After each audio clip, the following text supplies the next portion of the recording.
आज का टॉपिक है कीप ऑन।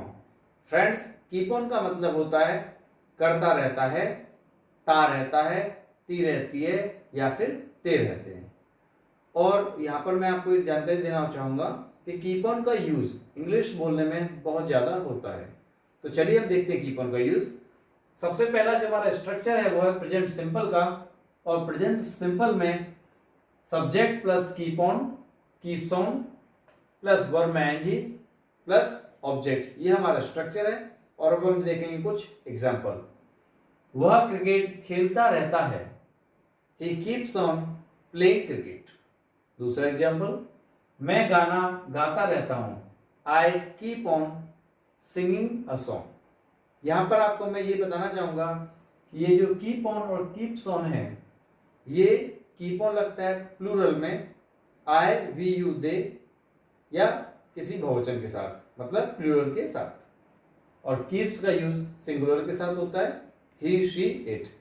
ये आप कह सकते हैं कि जो प्रेजेंट इंडेफिनिट टेंस होता है, जिसमें सिंपल में जो रूल चलता है वही रूल इसमें भी चलेगा। अब हम देखेंगे नेगेटिव का यूज। नेगेटिव में इसका स्ट्रक्चर है सब्जेक्ट, सब्जेक्ट के साथ do does plus not plus keep on verb ING plus object. और ये डू डज का यूज कहां कहां पर होता है, जैसे मैंने आपको प्रेजेंट इंडेफिनिट टेंस में बताया था उसी प्रकार यहां पे भी होगा। डू का use I we you they and plural के साथ होता है, और डज का यूज सिंगुलर के साथ ही शी इट। अब हम देखते हैं नेगेटिव सेंटेंसेस।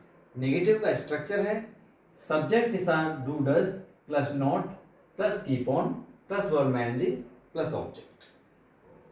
अब हम एक एग्जांपल देखेंगे। वह क्रिकेट नहीं खेलता रहता है, जब हम इसको इंग्लिश में ट्रांसलेट करेंगे, he does not keep on playing cricket. दूसरा एग्जांपल देखते हैं।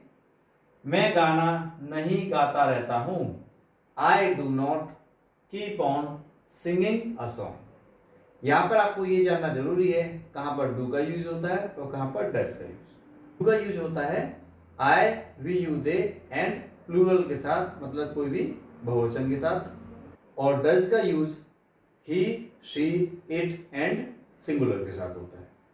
अब हम देखते हैं इंट्रोगेटिव सेंटेंसेस। तो इंट्रोगेटिव फर्स्ट टाइप का structure do does plus subject plus keep on plus verb ING plus object. अब हम देखेंगे एक एग्जांपल। क्या वह क्रिकेट खेलता रहता है, तो does he keep on playing cricket.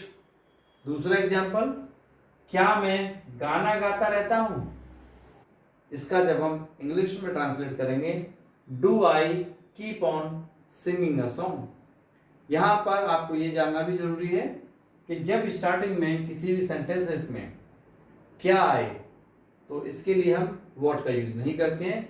हमारी सहायक क्रिया, मतलब जो हेल्पिंग वर्ब्स होती हैं, वही क्या के लिए यूज हो जाती है। अब देखते हैं interrogative second type. Question word plus do does plus subject plus keep on plus verb ING plus object. अब हम कुछ एग्जांपल देखेंगे। वह क्रिकेट क्यों खेलता रहता है, यहां पर इंट्रोगेटिव में जो क्यों है इसके लिए वाई का यूज होगा। ये क्वेश्चन वर्ड आया, और क्वेश्चन वर्ड को हम स्टार्टिंग में लाते हैं, तो why does he keep on playing cricket. दूसरा एग्जांपल, मैं गाना क्यों गाता रहता हूं, इसको और जब हम इसका इंग्लिश में ट्रांसलेट करेंगे, why do I keep on singing a song. और अब हम देखेंगे केप्ट ऑन का यूज। केप्ट ऑन का हिंदी में मतलब होता है करता रहता था, करता रहा, ता रहा, ता रही, ते रहे, ता रहता था, ता रहती थी। और देखेंगे इसका स्ट्रक्चर। तो हमारा पहला स्ट्रक्चर है पास्ट में सिंपल का subject plus kept on verb ING plus object. इसका एग्जांपल, वह एक पत्र लिखता रहा, he kept on writing a letter. दूसरा एग्जांपल, मैं पूरी रात पढ़ता रहा, I kept on studying whole night. देखेंगे नेगेटिव सेंटेंस। तो नेगेटिव में इसका स्ट्रक्चर है subject plus did not keep on verb ING plus object. Example, वह एक पत्र नहीं लिखता रहा, तो इसका translation, he did not keep on writing a letter। दूसरा एग्जाम्पल, मैं गाना नहीं गाता रहा, I did not keep on singing a song। और इन दोनों सेंटेंसेस में हमने keep का प्रयोग किया, तो आपको यहाँ पे याद रखना है कि did के साथ में keep on आएगा, kept नहीं आएगा। अब हम देखेंगे interrogative first type, did plus subject plus keep on verb ING plus object, ये इसका स्ट्रक्चर है। अब हम देखेंगे इसका पहला एग्जाम्पल, क्या वह एक पत्र लिखता रहा, तो क्या पहले आ जाएगा, तो इसके लिए हम वर्ड का यूज नहीं करेंगे, सिर्फ हमारी जो हेल्पिंग वर्ब है वो स्टार्टिंग में आ जाएगा। Did he keep on writing a letter. दूसरा एग्जाम्पल, क्या मैं गाना गाता रहा, did I keep on singing a song. अब हम देखेंगे interrogative second type, question word plus did plus subject plus keep on verb ING plus object. और एक एग्जाम्पल देखेंगे, एक एग्जाम्पल, वह एक पत्र क्यों लिखता रहा, why did he keep on writing a letter. दूसरा एग्जाम्पल, मैं गाना कब गाता रहा, when did I keep on singing a song। अब हम पढ़ेंगे will shall keep on के प्रयोग के बारे में। इसका मतलब होता है करता रहता होगा, ता रहेगा, ती रहेगी, ते रहेंगी। और अब हम देखेंगे इसका स्ट्रक्चर।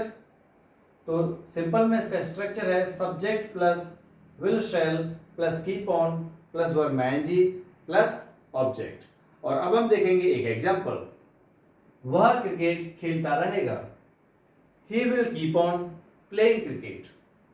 देखेंगे दूसरा एग्जाम्पल, वह एक पत्र लिखता रहेगा, he will keep on writing a letter। अब हम देखेंगे नेगेटिव का स्ट्रक्चर, और इसका स्ट्रक्चर है subject plus will shall plus not plus keep on verb ING plus object. और अब हम देखेंगे एक एग्जाम्पल, वह क्रिकेट नहीं खेलता रहेगा, he will not keep on playing cricket। दूसरा एग्जाम्पल, मैं एक पत्र नहीं लिखता रहूंगा, I shall not keep on writing a letter। अब हम देखेंगे इंट्रोगेटिव फर्स्ट टाइप का स्ट्रक्चर। तो फर्स्ट टाइप का स्ट्रक्चर है will shall plus subject plus keep on verb ING plus object. और अब हम देखेंगे एक एग्जाम्पल, क्या वह क्रिकेट खेलता रहेगा, will he keep on playing cricket. दूसरा एग्जाम्पल, क्या मैं एक पत्र लिखता रहूंगा, shall I keep on writing a letter. अब हम देखेंगे इंट्रोगेटिव सेकंड टाइप। तो इसका स्ट्रक्चर है question word plus will shall plus subject plus keep on verb ING plus object. और अब हम देखेंगे एक एग्जाम्पल, वह क्रिकेट कैसे खेलता रहेगा, how will he keep on playing cricket. देखेंगे दूसरा एग्जाम्पल, मैं पत्र क्यों लिखता रहूंगा, why will I keep on writing a letter. उम्मीद है फ्रेंड्स आपको ये कीप ऑन का यूज अच्छी तरह समझ में आ गया होगा। अगर कोई डाउट होता है तो आप मुझे कमेंट बॉक्स में लिखकर सेंड कर सकते हैं।